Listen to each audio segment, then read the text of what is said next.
નમસ્કાર ખેડૂત મિત્રો, હું વિવેક પટેલ તમારા બધાનું અમારી યુટ્યુબ ચેનલ ખેડૂતની વાતો પર સ્વાગત કરું છું. અમારી યુટ્યુબ ચેનલ પર તમને ખેતીની વિશે માહિતી તેમજ દરરોજના 100% સાચા ને તાજા બજાર ભાવ વિશે માહિતી મળી રહેશે. આજના આ વિડીયોની અંદર ગોંડલ, જુનાગઢ તેમજ અમરેલી માર્કેટ યાર્ડના બજાર ભાવ વિશે માહિતી મેળવીશું. જો તમને વિડીયો પસંદ આવે તો વિડીયોને એક લાઇક કરી દેજો.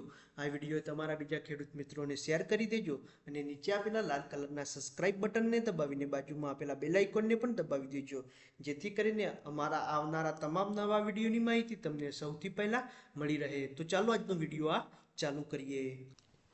ત્યારબાદ ગોંડલ માર્કેટ યાર્ડના બજાર ભાવ વિશે વાત કરીએ તો ઘઉં 550 થી 588 સુધી, કપાસ 1101 થી 1551 સુધી, મગફળી ઝીણી 831 થી 1061 સુધી, મગફળી જાડી 801 થી 1241 સુધી, એરંડા 1050 થી 1186 સુધી, જીરું 3201 થી 4781 સુધી,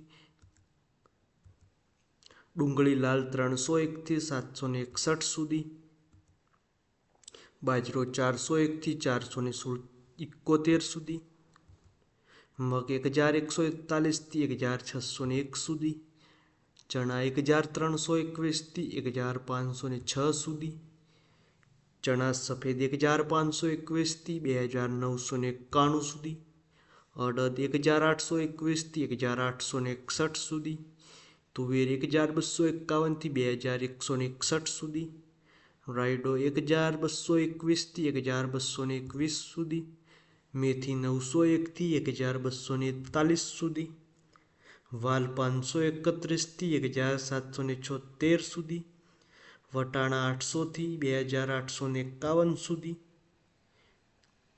ત્યારબાદ જુનાગઢ માર્કેટ યાર્ડના બજાર ભાવ વિશે વાત કરીએ તો ઘઉં લોકવાન 450 થી 588 સુધી, ચણા 1300 થી 1531 સુધી, ચણા સફેદ 1400 થી 2720 સુધી, જીરું 3500 થી 4500 સુધી, તલ 1500 થી 2994 સુધી, દાણા 1100 થી 1390 સુધી, મગ 1380 થી 1600 સુધી, બાજરો 380 થી 480 સુધી. ત્યારબાદ અમરેલી માર્કેટ યાર્ડના બજાર ભાવ વિશે વાત કરીએ તો ઘઉં લોકવાન 445 થી 585 સુધી, ઘઉં ટુકડા 460 થી 586 સુધી, એરંડા 1100 થી 1165 સુધી, જીરું 3530 થી 4500 સુધી, તલ 1800 થી 2610 સુધી, કાળા તલ 2880 થી 3510 સુધી, ધાણા 1000 થી 1255 સુધી, મગ 1295 થી 1565 સુધી, સિંગદાણા 1043 થી 1195 સુધી. તો ખેડૂત મિત્રો, આ હતા આજના ગોંડલ, અમરેલી તેમજ જુનાગઢ માર્કેટ યાર્ડના બજાર ભાવ.